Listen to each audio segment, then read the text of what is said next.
What's going on, ladies and gentlemen? It's your boys over here at Three Man Weave. I'm your co-host CJ, here with my lovely co-host ZD on this beautiful Wednesday evening, August 19th, 7 p.m. for everyone that cares. But it's your boys, man. We're back at it again with the off-season files. This episode's going to be Detroit Pistons. And for everyone that doesn't know, we talk about the three players that they're building around. We go through their books and look at their cap and roster situation. And then we also discuss their incoming and outgoing picks that they have. So, and then at the end of the pod, we talk about some things they should lean on, some things they should work on, and then we'll end up giving them an overall team grade. But like I mentioned before, this is the Detroit Pistons episode. And for everyone that didn't see our last one, we just dropped Denver Nuggets. That was a banger. So if anyone that didn't see that one, go check that one out. But how are you doing tonight, Z? We were chopping it up like we usually do, and we were, discussing all these things about the Pistons and what they could, how their season should look like. But how are you doing tonight? I'm good, bro. I appreciate the intro, man. Feeling good though. You and I were chopping it up before we hopped on the podcast, but both at work. We're both grinding. We did put out a really good podcast. Was it yesterday? I think it was. Yeah, but yesterday. The Denver Nuggets one was dope. We're doing Detroit and just where they are, bro. It's crazy because Detroit fans a couple of years ago, they're at the bottom, right, of the NBA. They're the laughing stock, to put it lightly. And here we are. After they've won 60 games, Cade Cunningham is not in his final form, but golly, he looked good. Yeah. Jalen Duren's a restricted free agent. They got Asar Thompson. They got Dennis Jenkins. They got a squad, bro. So I'm excited to dive deep into it and chop it up with you about Detroit specifically, and obviously give it to the people, because you and I, we try to do a good job of going through all 30 during the season. And naturally, we will do that because every single team gets a game preview. So we'll try to talk about your team at least, a couple times throughout the year. Right. CJ and are I'm a Lakers fan, diehard, and he's a diehard OKC fan. So you'll hear a little bit extra about that. But the point is we don't get an opportunity to do that this much. And the offseason files allows us to, break down a team in a lot of depth. So I'm excited to get into the Detroit Pistons offseason file. And yeah, bro, I'm doing good. Let's just chop it up about Detroit, man, because they've made a turnaround that's one for the history books. Honestly, 100%. we may not see this type of turnaround again for a while. So Detroit fans, appreciate it while you got it. Yeah. I mean, I always like to, preference it as like when we first started this podcast. I remember we were talking about the Detroit and was it the Wizards at the time being the two worst teams, and they had both won like 2 games out of like the first 20 or something like that. And obviously seeing how far they've come, how great of a player Cade has turned into, and it was one of those things where we expected that, right? But just seeing it all unfold and them piecing everything together, man, it's incredible, especially for a young team. And Detroit historically a great franchise in the NBA, so it's great seeing them getting their organization and their franchise back into relevance and bringing some life back to the city of Detroit, because they're always going to show out for them. They're always going to be hype in there, so it's dope being able to see them coming back to climbing back up to that mountaintop. So it's dope to see. But I agree, man. I guess we get to start it off then, right? Talk about the 100%. Three players. I shout out Trajan Langdon and JB Bickerstaff. That's what I'll say. But go ahead. 100%, bro. JB Bickerstaff has changed the franchise for sure. But going off of that, Z, the first segment of the offseason files, like I mentioned at the beginning, we go over the 3 players that they're building around. And the first player, I don't think he needs an introduction, but we're going to introduce him anyways. And y'all know who he is. The one and only Cade Cunningham, man. The Pistons go where Cade Cunningham goes, Z. Cade has become the face of the franchise, and at 24 years old, he just helped drive Detroit to an East best 60-22 record. Like you just talked about, they went from being the worst team in the league to being the best team in the Eastern Conference. You know what I mean? Just the incredible turn of events that have happened the last 2 years, just incredible growth and, just believing in their guy, you know what I mean? And I remember vividly Cade after during that season where they lost all those games, the presser and everything, he's like, man, I know that we're not this bad, and the fact that he still had that confidence, even though they weren't doing well, I think it goes to show the type of player he has been, and what he has been able to do since that, in the past couple years. But Cunningham averaged 23.9 points, 9.9 assists, and 5.5 rebounds per game, controlling the offense as both its leading scorer and primary creator. He was voted an all-star starter and followed it with first-team All-NBA honors voted in by the Players Committee for an injury exception, putting him in the top tier of guards across the league, And that's been the thing, right? I think he got third team last year. He was able to go get first team this year, and rightfully so. Numbers almost getting a double-double, 9.9 assists. We'll bump that up to 10, you know what I mean? And we saw what he was able to do this whole year, man. It was incredible. He was dominant in the playoffs and the regular season, and just the playmaking, right? Just how he's a bigger guard and he was just getting everyone else involved. And that's the type of player that you need for a young roster that's trying to figure out who they're going to be building around. Cade Cunningham obviously is the first player that they're building around. So it's incredible seeing what he's been able to do. But Detroit has already backed that belief with a 5-year contract worth $269 million that keeps him under team control through the 2029-2030 season. What makes Cade so easy to build around is his size at 6'6". He can see over defenses, punish smaller guards, and create shots without being rushed. And that's the mold of a type of point guard, ideally, that you want now, right? A big guard that can score at will. 3-point shot needs a little bit of work, but mid-range, getting to the rim, getting to the line, everything, creating off of the dribble for other people and for himself. He has a little bit of everything in his game, and I feel like everyone has seen that, obviously, being the first team honors, but it's been incredible to see what he's been able to do, man. But you know what I like to say about Cade? Cade Cunningham is the coolest cat on the court. That's for the Detroit fans, man. He's smooth as hell. I heard some things over the grapevine that he was going at cats in the All-Star scrimmage. He didn't do too much in the All-Star game per se, but just his competitiveness as well, I think, is underrated. We were talking about it before, but Cade has been. He was playing for Team Texas. Yep. Dallas native. Like, I'm talking ball is life. Probably 12, 13 years ago. You guys can go find it. Go check me on it. But we're kind of getting old now too, CJ. So I'm kind of going unk mode now.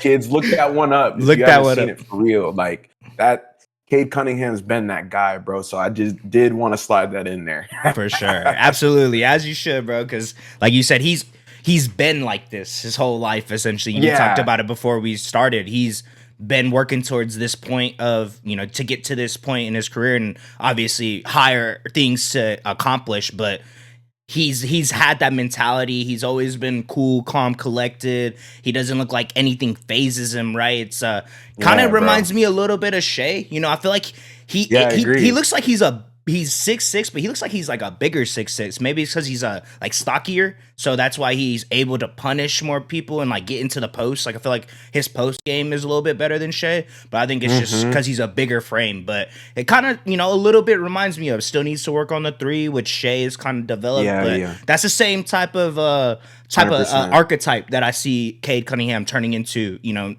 Maybe this year, in a couple years down the line, for sure, at least. But nearly 10 assists per night also means the Pistons do not need 2 or 3 different playmakers to organize their offense. The front office now has to keep adding secondary creation and dependable shooting so opponents cannot load every possession toward them.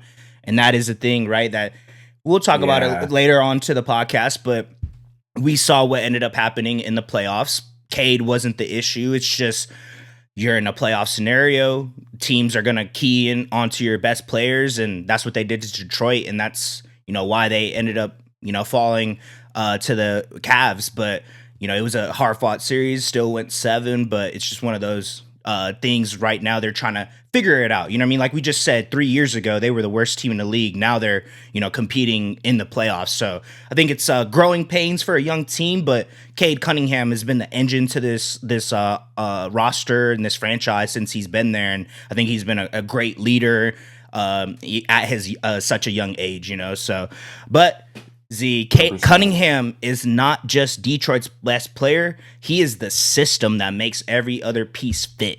That is why every move the Pistons make should be measured by one question, Z. Does it bring Cade closer to competing for a championship? I believe Trajan Langdon is asking that same question. He's hoping to get the answers to that question because obviously they've made a few moves on the margins. Again, you brought it up, but Isaiah Joe, right? Your boy. Yep. Making some moves, right? The point is the Pistons have to do a better job of surrounding Cade with those secondary creators, with the shooters, Dennis Jenkins, Duncan Robinson, whoever there. They need to be able to relieve pressure off of Cade Cunningham during the playoffs. And last season, we did see some deficiencies in that spot, not from Cade, but from the Pistons in general. And these next few players, we're going to go through their analysis just like we went through Cade's, but there are some questions of whether or not these guys can perform in the playoffs. And we know that Trajan Langdon does have to measure up every single decision he makes versus that one question. Does it bring Cade closer to competing for a championship? They don't have a ton of time to waste. You guys may have forgotten it was a couple minutes ago, but CJ said he's on that contract through 2029, 2030. After that, it happens in 2K. I'll bring it up because it's interesting. I've simmed far enough along to where Cade doesn't always choose to go back to Detroit. It's a video game, but it's still up. It's going to be up to him at that point. And if they haven't won a championship by them, what's holding Cade Cunningham to Detroit? That might be a hot take, but dare I say this is the writing's on the wall, as you'd like to say, but the time's, the clock is ticking. It's a race against time. You're going to have to figure out how can we mold our generational player. How can we mold a roster to fit the championship timeline that we have for him? And it's going to be interesting to see. But everything you said about Cade is exactly spot on. And, I brought it up. He's the coolest cat on the court.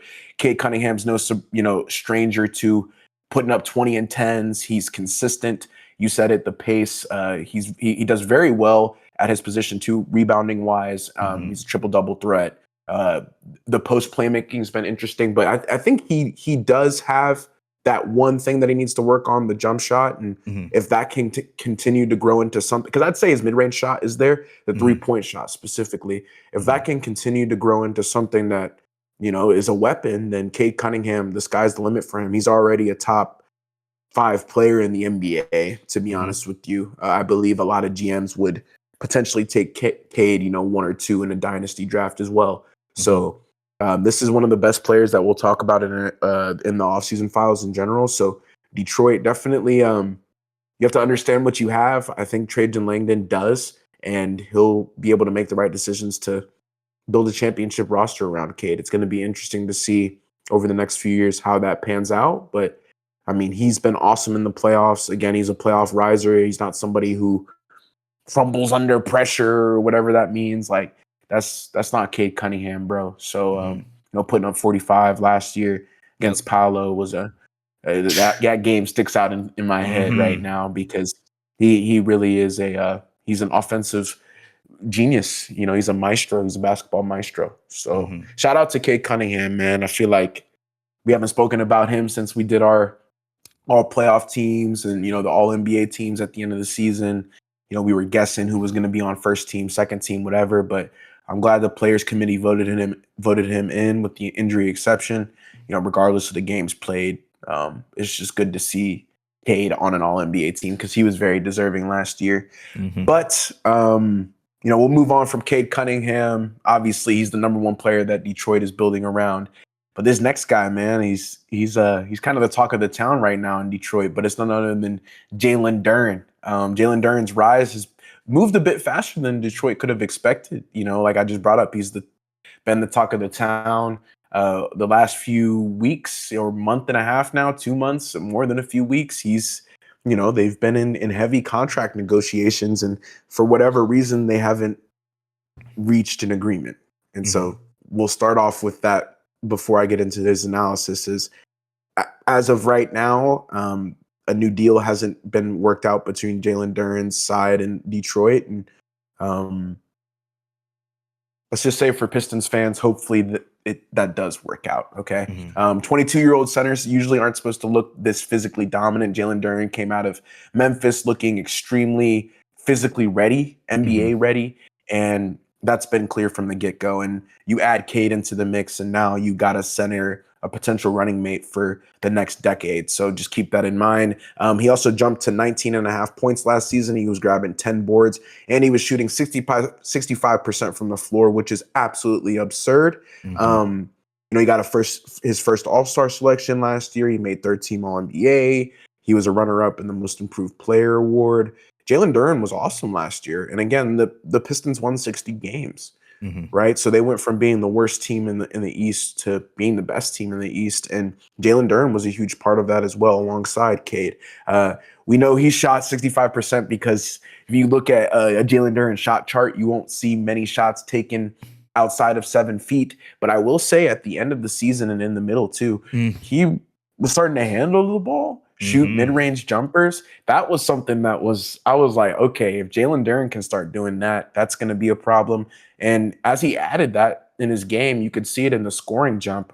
You're going to get a couple dunks and layups here and there, but he was able to, create his own shot at times. And that was something I hadn't really seen from him his rookie year. And it was something that I was wondering if he'd be able to figure out, because me and you both know Jalen Duren's been the guy since high school. In college, he was one and done.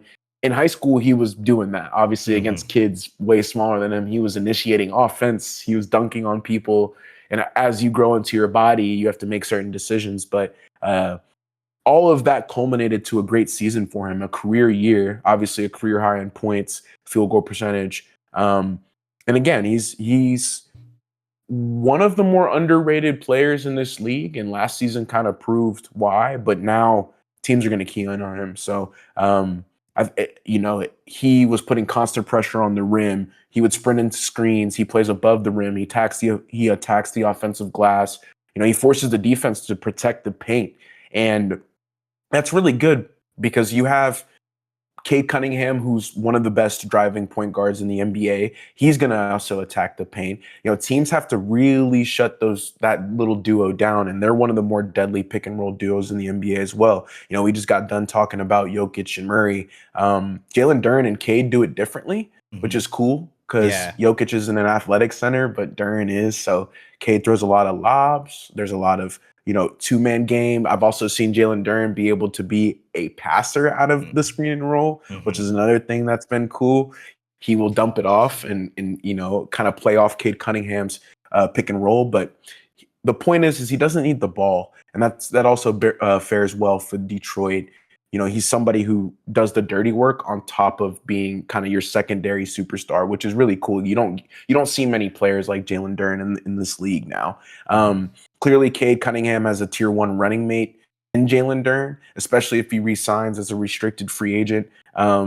We spoke about it a little bit a minute ago, but if Detroit can't figure out how to lock him up for an extended period of time, it's hard for me to see how this team becomes a championship competitor. And we just brought that up. Like, Trajan Langdon's got to ask that question, like, does this move bring Cade closer to a championship? You could argue that signing Jalen Duren to a max extension hurts you and helps you, depending on the type of person that you are and how you look at it. If you're going all in and you believe that he is the type of player that pushes you over the top to get into a championship, and I'm about to bring up something that would kind of knock that down, then that would be a good decision. Well, if you don't, then you probably couldn't sign him to a max deal, because that's tying up your future money into an asset that you don't necessarily believe in the now.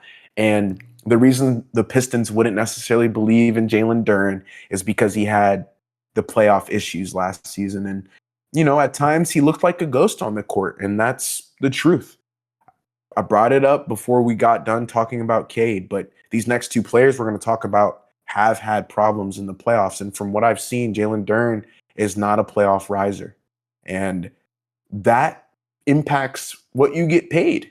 He's due for that rookie max contract, and he hit it this season because, again, great regular season. We just got done talking about it.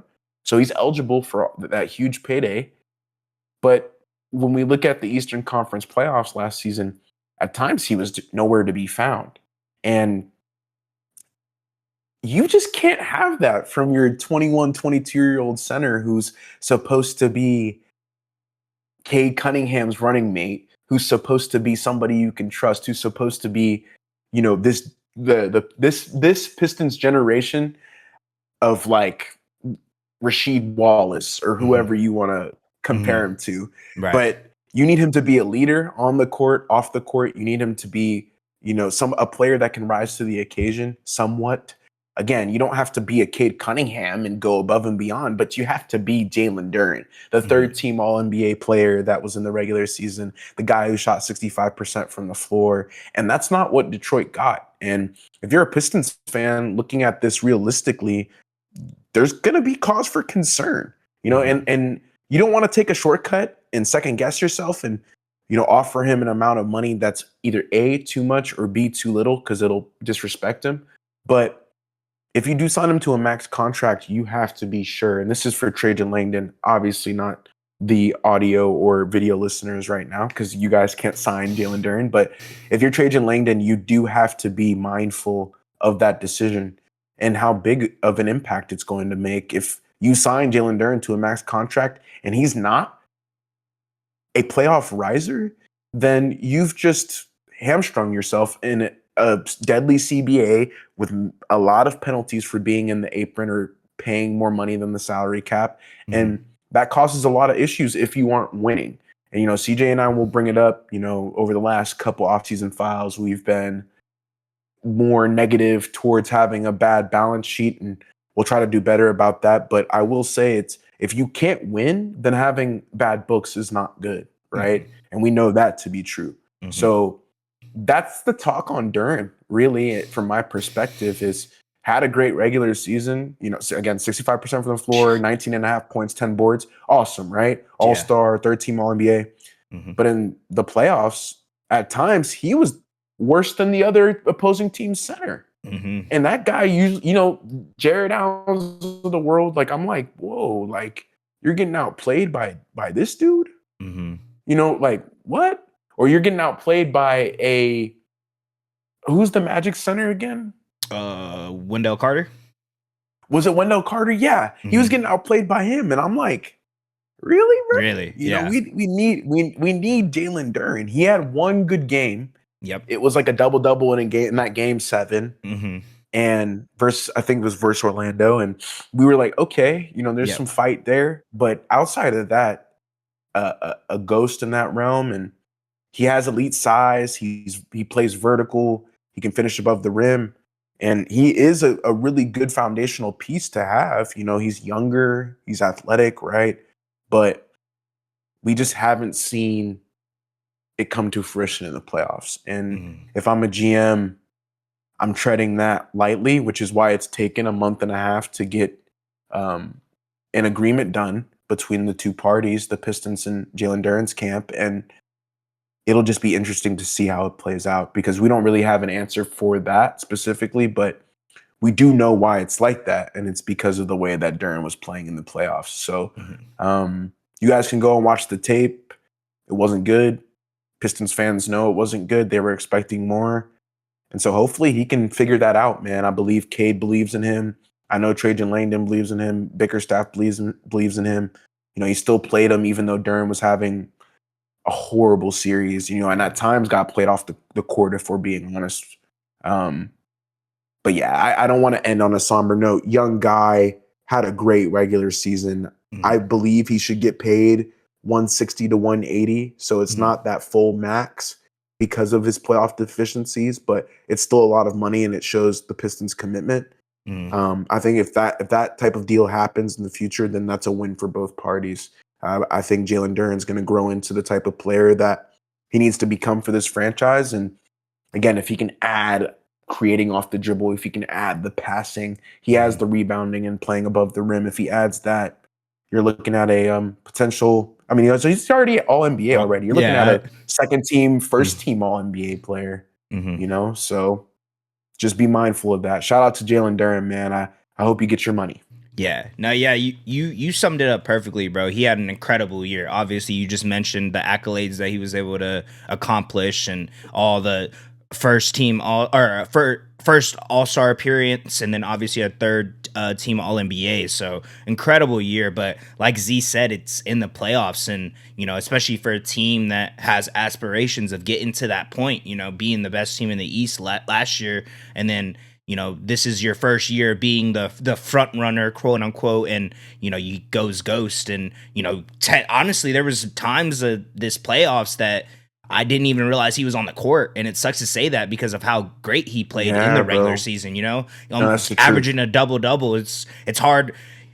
It's hard to see that what his impact was during the regular season in the playoffs, because you weren't able to replicate that, or even if it wasn't exactly, just put up a little less numbers, but maybe more just as efficient, or maybe you're not having as much points, but you're playing better on the defensive side of the ball, right? That's kind of where it doesn't need to be exactly mirroring, just balancing and figuring out how you can contribute to winning these games in the playoffs. And I think that's the priority.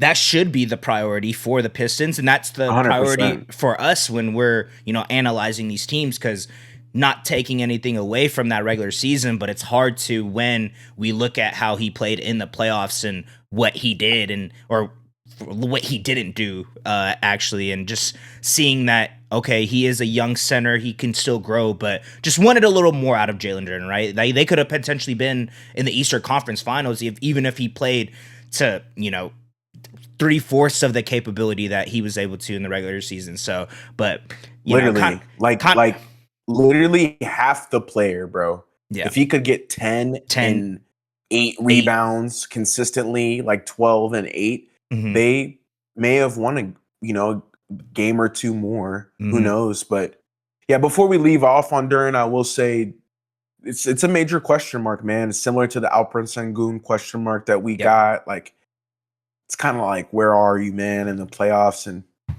I love Jalen Duren, man, but I know if we was kicking it for sure. Got to get in his ear about that one, because, and I heard Cade was, going back to Cade, I heard he was very pissed off in the locker room, but just telling cats how it is, man. Like, we need you to be better, and we need Jalen Duren. That's all I'm gonna say. Yeah, that's a perfect way to end off on that one, and then we'll go into the last player that the Detroit Pistons are building around, in our eyes, of course, and I feel like majority of people think the same. Yeah, one of the best defensive players in the league, if not, obviously Wemby. Let me hold myself back, but perimeter defender, I guess I'll say that. Ooh, should not be named. Ausar Thompson, man. Ooh, that shall not be named Wemby, I guess, obviously, right? He's in a category of his own, yeah. But the one and only, man, the last player that the Detroit Pistons are building around, Ausar Thompson. Not every franchise cornerstone has to average 20 points, and Ausar Thompson is Detroit's proof, Z. At 23 years old, Thompson averaged 9.9 points, 5.7 rebounds, 3.1 assists, and a leading 2 steals while shooting 52.5% from the field. I think this is just mentioned it. Just because you're not getting the 20 points, 30 points a game, whatever, 10 assists, 10 rebounds, whatever it is, Ausar Thompson is that type of player.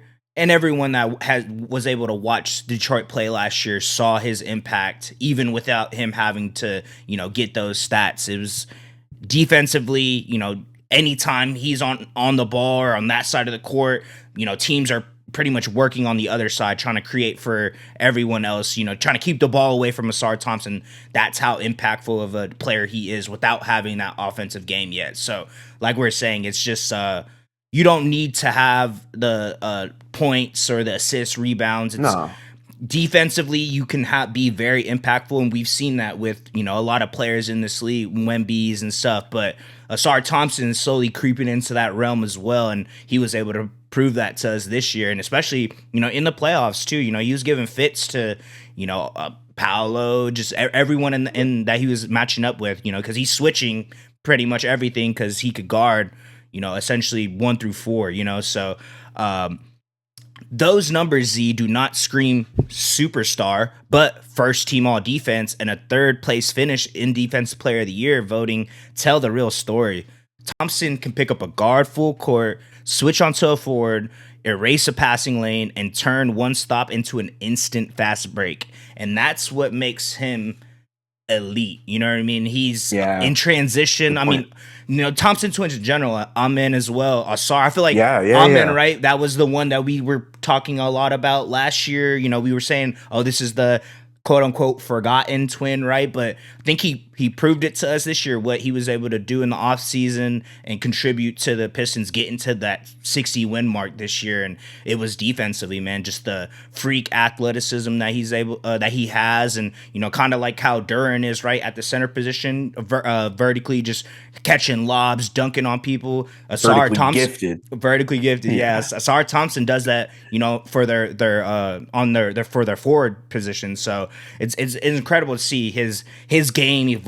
Hasn't reached that point total that like we see him potentially getting, like the 12, 15 around that point, but like I said, still very impactful. Like I'm gonna keep bringing up just because of the defense and the athleticism, just erasing anything like that on for the offensive or for offenses, just incredible, just a ball stopper. You know what I mean? No one's able to get past him. His chase down blocks are like crazy, bro. He'll come in like two hands, swat it. Like I'm like, whoa, bro. Asar Thompson's a scary dude for sure, especially defensively, and that's what makes him so useful, bro. Just so valuable. I know you'll talk about that in a second, but what he did for Detroit just can't be understated. Exactly, bro. Through late February, Detroit was 21-4 in games where he played at least 27 minutes, showing how dramatically his energy can raise the team's floor. What Thompson lacks, Z, is a consistent jumper. He made only 25% of his threes, but his cutting, rebounding, and transition pressure already allow him to contribute without dominating possessions. A lot like Jalen Duran, you know what I mean? They don't really need the ball. They're still able to, get their stats, be very impactful without having to be ball dominant, and I think that's interesting now, because I feel like a lot of the, the players that we talk about are ball dominant, able to create off the dribble. Asar Thompson doesn't need it, and he could still be very impactful. Like I keep reiterating. If he can build a decent outside shot, Thompson is a real threat to win Most Improved Player. He is entering the final year of his rookie deal at $11.1 million and is now extension eligible, giving Detroit an opportunity to secure one of the league's best young defenders long term. And kind of what we were saying about Duran, I'll bring it up now because I think this is a good point. Duran's contract talks, right? Talking about this extension. Asar Thompson in the playoffs defensively incredible, right? We know what he could do, but offensively, right? And that's the thing with Detroit, that were a zero. Leaving him open in the corner, wide open threes, begging him to shoot it. He's not really able to do much. So that is the one thing about his game that I will critique, because I was telling Z, I feel like we do a great job of talking about the good, but also bringing up the bad that they need to work on. And every team has it. We'll talk about it for our own teams. You know what I mean? But that is the thing with Asar Thompson and Jalen Duran. very young still, so I don't want to give him that label yet. But like how you mentioned with Jalen Duren, it doesn't seem like they are playoff risers yet. They still have time to get there. They can develop their game, and I'm not expecting Asar Thompson to score 20 points in a for a whole playoffs, but just raise the Yeah, numbers nah, up a little bit more because we know what you could do defensively. You know what I mean? Like that's not the issue, but just being more impactful on the other side of the ball, and I think that will be, he's going to get a contract regardless because of what he oh for provides sure. defensively. But that is the thing that Detroit is going to have to think about, like you said, because at this point in their timeline, it's just what can help not just Cade, but just the franchise get to that mountaintop. And Asar Thompson is going to have to be a part of that, and his growth offensively is going to be my big question mark for him specifically, because I feel like I'm gonna bring up Amen a lot because they're twins, and I feel like it's a good example. I feel like what Amen has been able to turn into, scoring more points, being a point guard at certain points, just because Fred VanVleet was injured. I feel like if roles reversed, it would they would be very similar. Maybe Asar's not Yeah, scoring as much and not able to pass, but he would have more opportunities to have the ball in his hands, and his points would probably go up. So that was something I was thinking about whenever interesting. we were Yeah, talking about the players that they're building around. I was like, man, I feel like Asar Thompson, if he was on the Rockets, and Amen, if he was on the Pistons, they would just essentially just flip roles, so same, very impactful, both very impactful on the defensive side. Amen getting more opportunity offensively, so that's why his numbers look a little better. But Asar defensively is, becoming one of the, obviously one of the best in the league. Premier. Third in the defense player of the year, and then a first team all defense. So I'll leave it off with that because I think that's a good way of describing what he's been able to do, and obviously what he lacks offensively it impacted the Pistons in the playoffs. So seeing that growth from him is going to be something I'm going to be keeping my eye for, just because of how talented he is. I feel like he will, Yeah, get that points up, but like I said, he doesn't need to score 20 points for me. It's just, get it to like 12, get it to 12 to 15. That's my range I could see him getting to, and that he'll be, defensive player in the running for a defensive player of the year again, and probably, on an all defensive team as well. So um wings or sorry yeah, sorry. Wings with this combination of athleticism, instincts, and defensive versatility are almost impossible to find once a team is ready to contend. Detroit is building around Thompson because he gives the roster a defensive identity that can survive even on nights when the offense is not clicking. mm, yeah. That's the in my opinion, that's the one thing they gotta go like just lean into next year. They were amazing defensively. They have a really good defensive identity. Detroit. Basketball. They have a good defensive identity. I mean, Hmm. Motor City, hardworking people. If you don't guard, you won't play. Yep. And I love that mentality. Asar Thompson's all that through and through. The only thing you brought it up, you did a good job of explaining it, the playoff stuff. And again, we try to do a good job of highlighting what you're good at, but he was a zero, bro. Like you said, again, standing in the corner. He got played off the court. I'm He gonna be did. honest. JB Bickerstaff would sub in Dennis Jenkins Hmm. because Dennis Jenkins can score and Yep. give them an opportunity to get back in the game. It's no slight to Asar Thompson, but if this is gonna be, if two out of the three guys have playoff question marks, I'll go back to that question. Is that really giving Cade the best chance to win a championship? No, it's not. I think it's yet to be foreseen, but as of now, it's not. And that's as of right now, out of every single offseason file that we've done, this one's been for a championship contender, this has been the weakest three. Yeah. And it's no slight to Detroit, but it's just tough to make Asar Thompson and Jalen Duren max players. Hmm. Will they do it? Probably, because they don't really have another option. And I'm sure Asar Thompson's going to have, like you said, contract year. $11 million. I'm sure he's going to have a great season. So he's going to want to get the money, but just need to see it in the playoffs. And the great thing for him is he's a defensive menace. So that will always be there. Mm-hmm. And that's something that the Pistons can rely on. And Jalen Duren at times has issues with that too. And obviously playing the center position, it's a little bit different on defense. But for Asar Thompson's case, we know he'll always be on the court at least because of his defense. But yeah, if his offense cannot fill out in the playoffs, then he will be a candidate for, like, you see him play 30 minutes in the regular season, then you see him play like 10, like kind of like Roberson, bro. Like he would get played off the court sometimes, and Roberson was great during the regular season for the Thunder. Mm-hmm. But in a playoff scenario, it's like, is Andre going to knock down the three? And when he did, he would play. Yep. But when he didn't, like, I remember they were like, Andre Roberson shooting the three, like, man. So it's just like one of those. Yeah, no, it is for sure. It's literally, that's what it is. Yeah. Yeah, bro. Like, I don't even know who on the Lakers was like, just leave him open. Jared Vanderbilt. Yep. Oh my gosh, bro. Like, if you could just hit 30%. Asar Thompson, 30%. 30, yeah. That's a good marker, and I feel like that's realistic. 25 is like horrible. But if you can hit 3 out of 10 threes, which means you can knock down an open three more often than not, then that would be serviceable. And again, you said it, bro. Doesn't have to average 20 points. He's great defensively. That's my only thing is I want to see him continue to lean into that defensive identity. But yeah, if he can add a mid-range game, some off the dribble creation, and some threes, it would be sky's the limit for him. So yeah, those are the 3 players that we think Detroit's building around.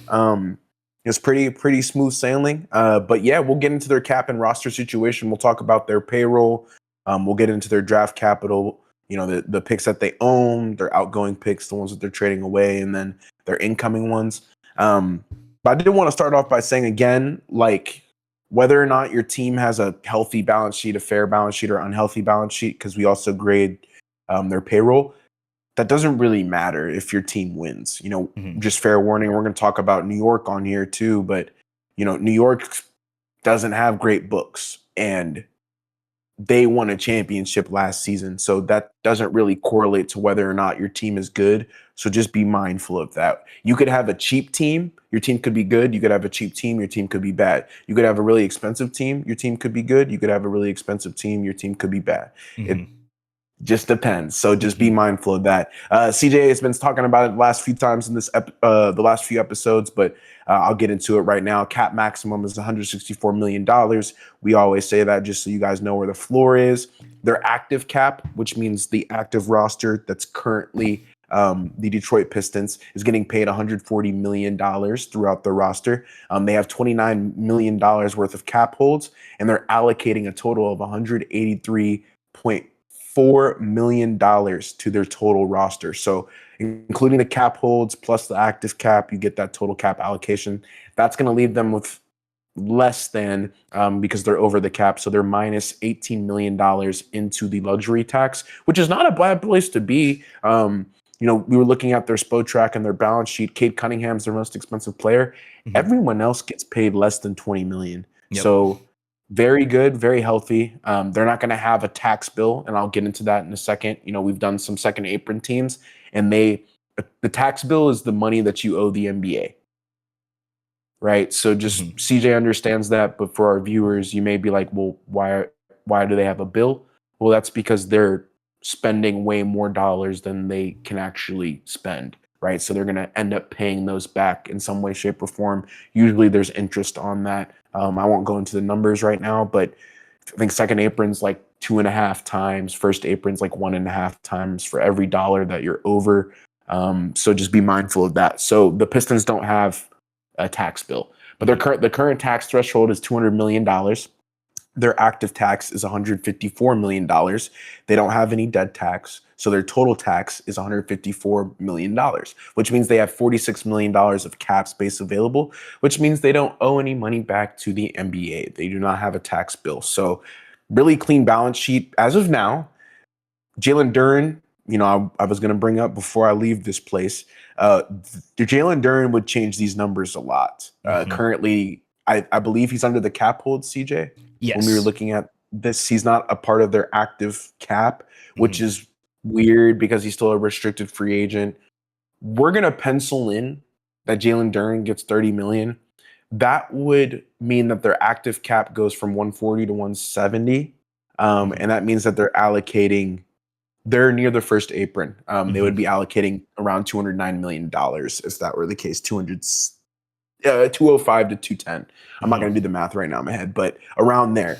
So if they were paying Jalen Duren $30 million this season, which we can kind of pencil in, I'd argue that this would change their balance sheet from healthy to fair. They still have a lot of draft capital, which I'm about to get into. So that's why they would still have a pretty good balance sheet. They're not paying 3 max players plus no picks like the Cavs, right? But they would be walking on that line of being near the first apron. So just be mindful of that. Jalen Duren's, in my opinion, worth $30 million a year, but I don't know if it's worth the 5-year 280 just because of the length.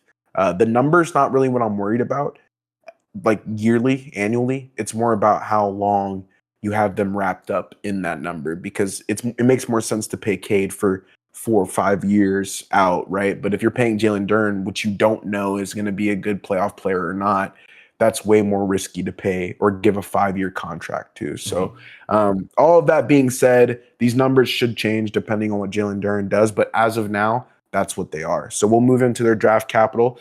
Currently, the first round picks that they own are a 2027, a 2028, a 2029, a 2030, a 2031, a 2032, and a 2033. You love to see it from Detroit.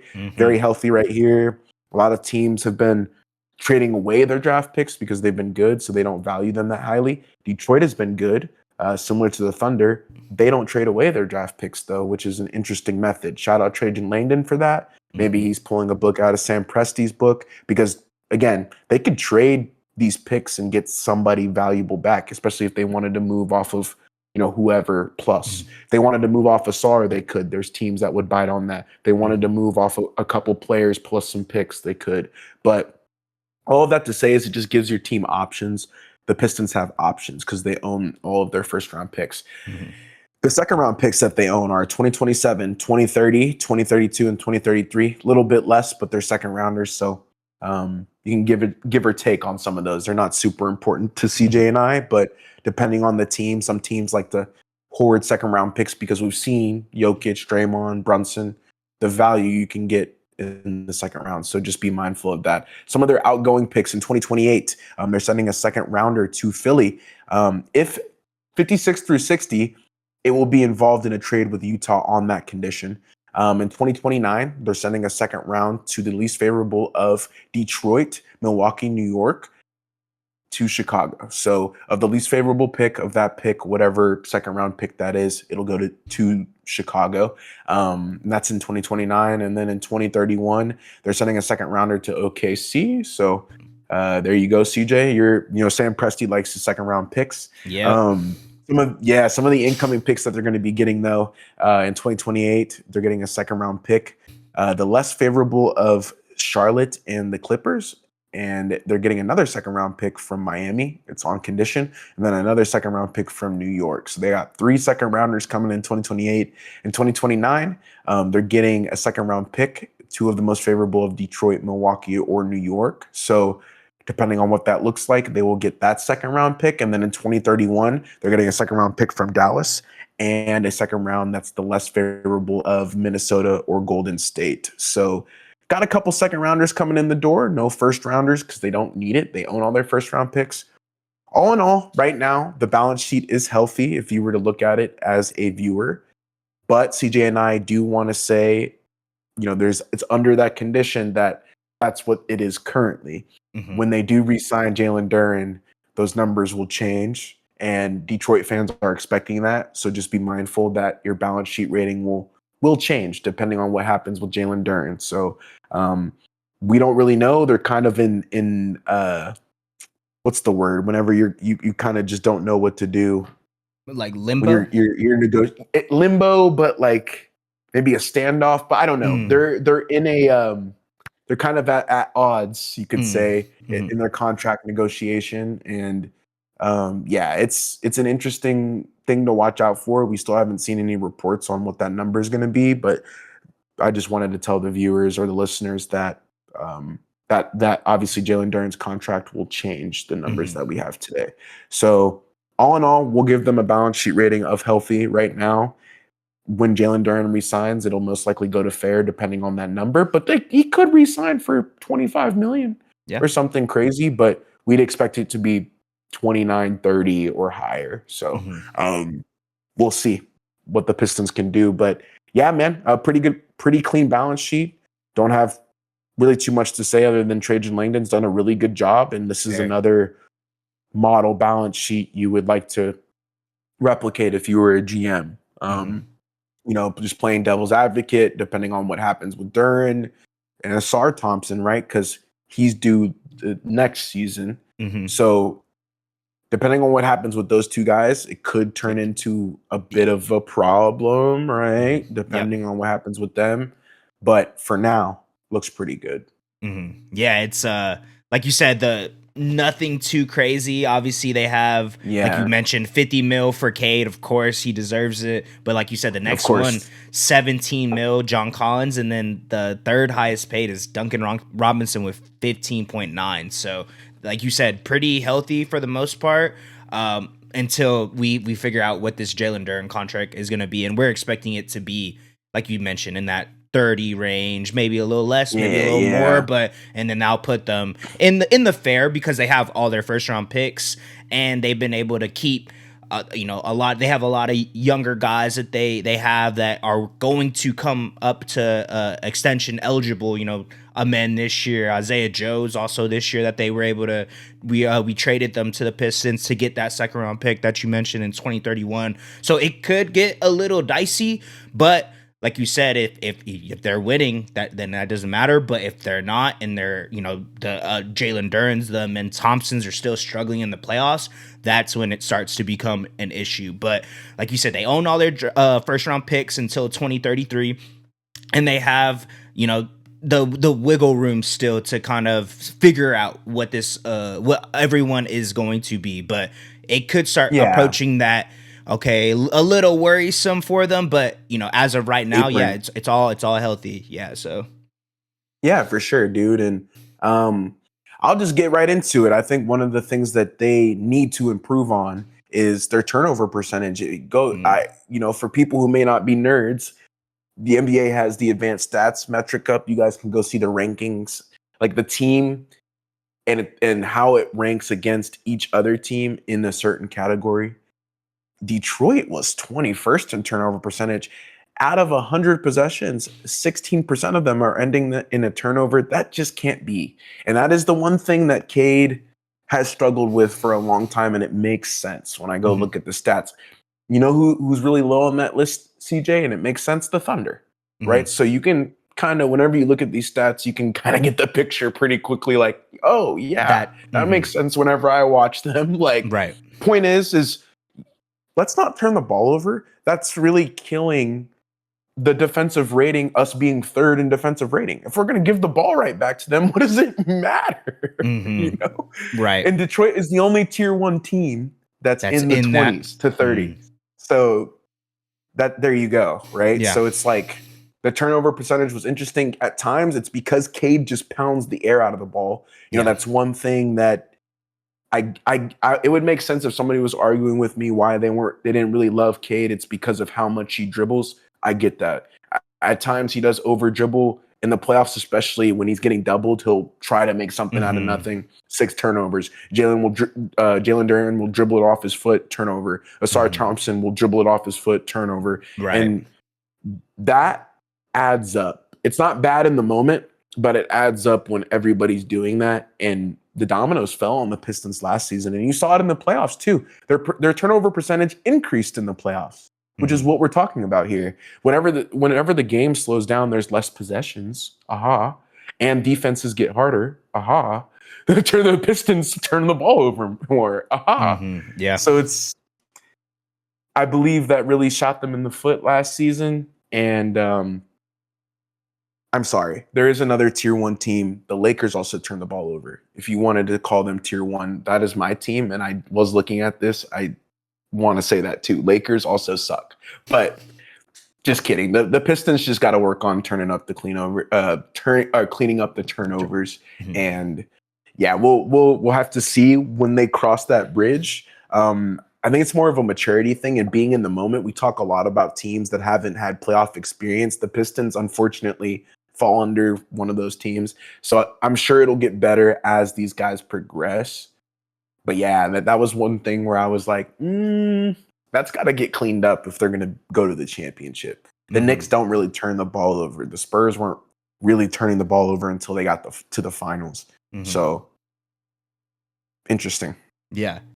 No, for sure. I agree. Like you said, Cade, incredible player, but when he is the only player to really be able to create, that is why he, obviously young player that's, starting to get deeper into the playoffs. He's running into these defenses that are keying in on him more, and he is trying to split the defenses or pass it when he's getting doubled and the ball gets tipped and that's a turnover. And like you mentioned, the turnovers from Duran and Amen, and like you said, doesn't hurt you in that moment per se, but it hurt if it stacks up over time. That's when it becomes an issue. And they were that was something that they definitely need to work on. And something for me that I think they need to work on, they just need to find another player that is going to be able to create or for themselves or for other players, besides Dennis Jenkins, because like you mentioned, Amen Thompson or my fault, Asar Thompson, sorry,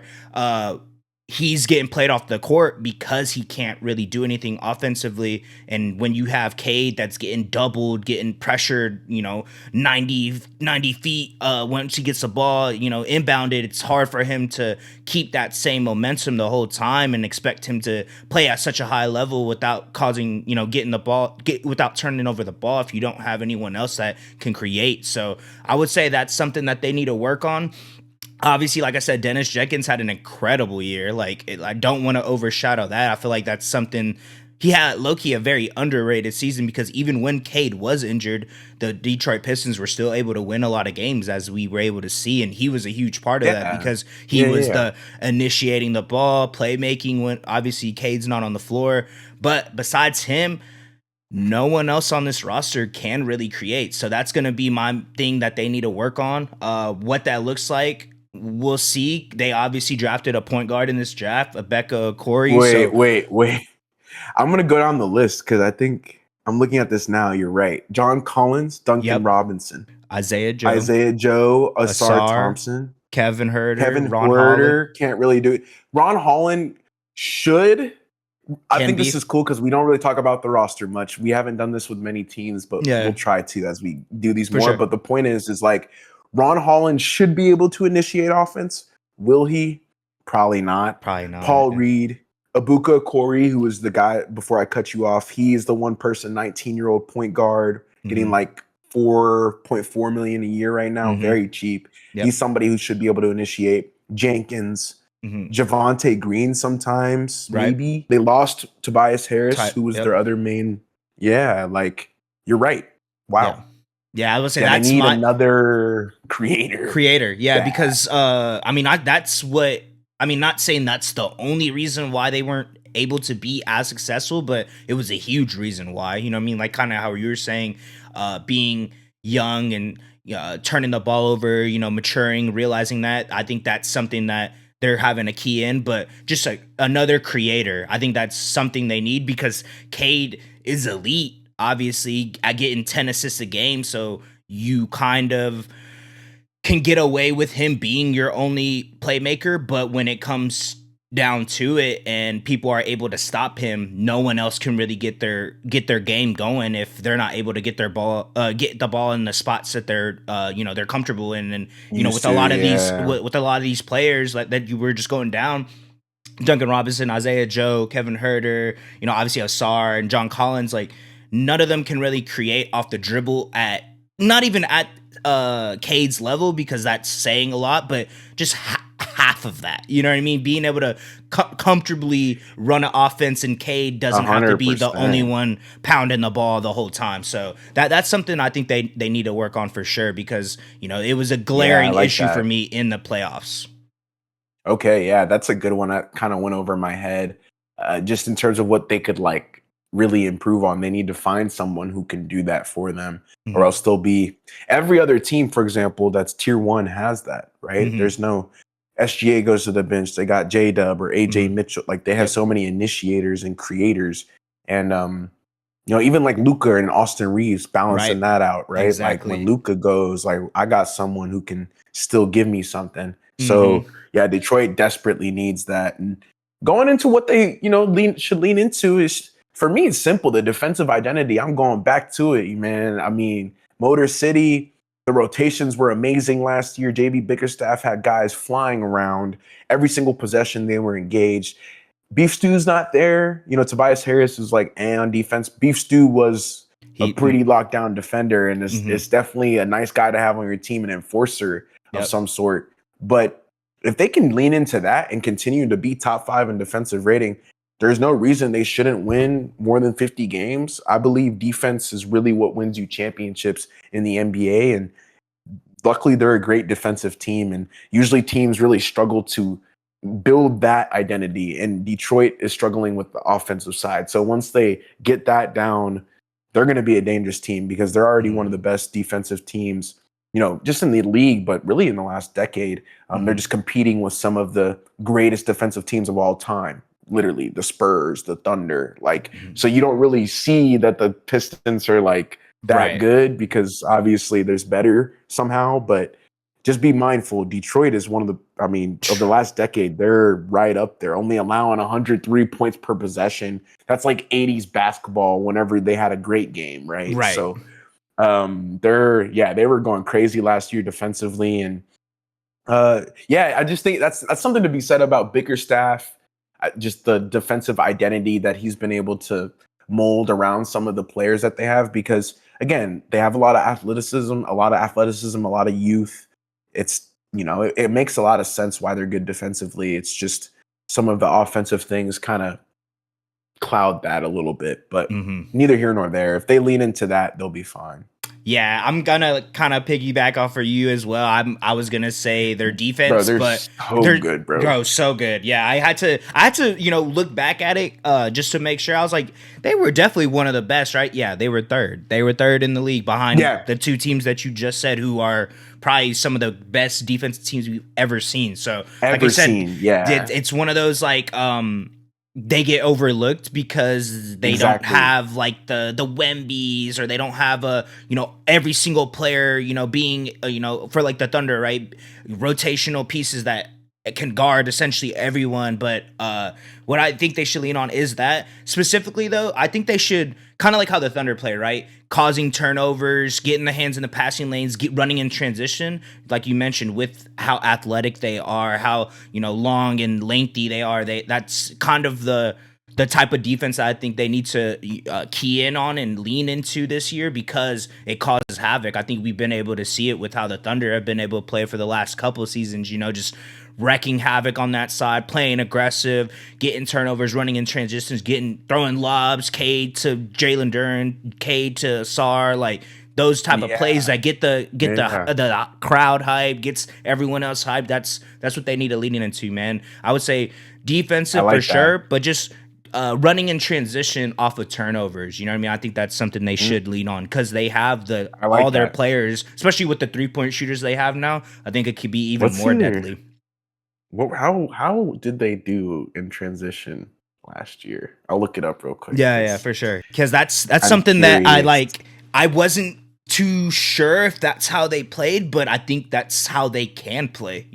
Because I think, I Mhm. mean, shit. When we went against them without Cade, Dennis Jenkins had a crazy game. I think we ended up losing that game, but they were.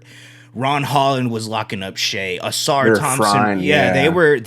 they looked incredible. So that's why I was like, man, if they could really figure out how to, easier said than done, right? Like getting steals or getting a block and just running. Like, you know, I think they have the roster, and a lot of these guys have that archetype to where they'll really thrive. And especially like I just mentioned with the 3-point shooters that they were able to acquire this offseason, I think it makes them even more of a deadly team if they could really get it going. They were middle of the pack transition. For example, the Thunder are in the 100th percentile transition scoring. Yeah, I was about to say it's unreal. It's hard to get to that point, but They're like, you benchmark. know, just a good, you know, if you're above, like, you know, peek. top third, I think that's, you know, it'll probably get you at least a couple wins. They have this stat called transition rate, and that's how they give the percentiles. And basically, it's how many of your possessions end in a transition attempt, not a bucket. But the Thunder also have the most buckets, and obviously because they have the highest percentage. But neither here nor there. The Pistons, if they add that, because they're middle of the pack, so they're like, you know, bottom 15. Yeah. But if they add that, then specifically, like you're saying, off of turnovers, that's gonna be something to watch out for, because they won 60 games last year, being, you know, a bad offensive team, or at times. Right. I'm not going to say horrible, because they weren't horrible, but like at times stuck in mud, and then really not having, you know, anyone outside of Cade that could create their own shot consistently, and Dennis Jenkins, really.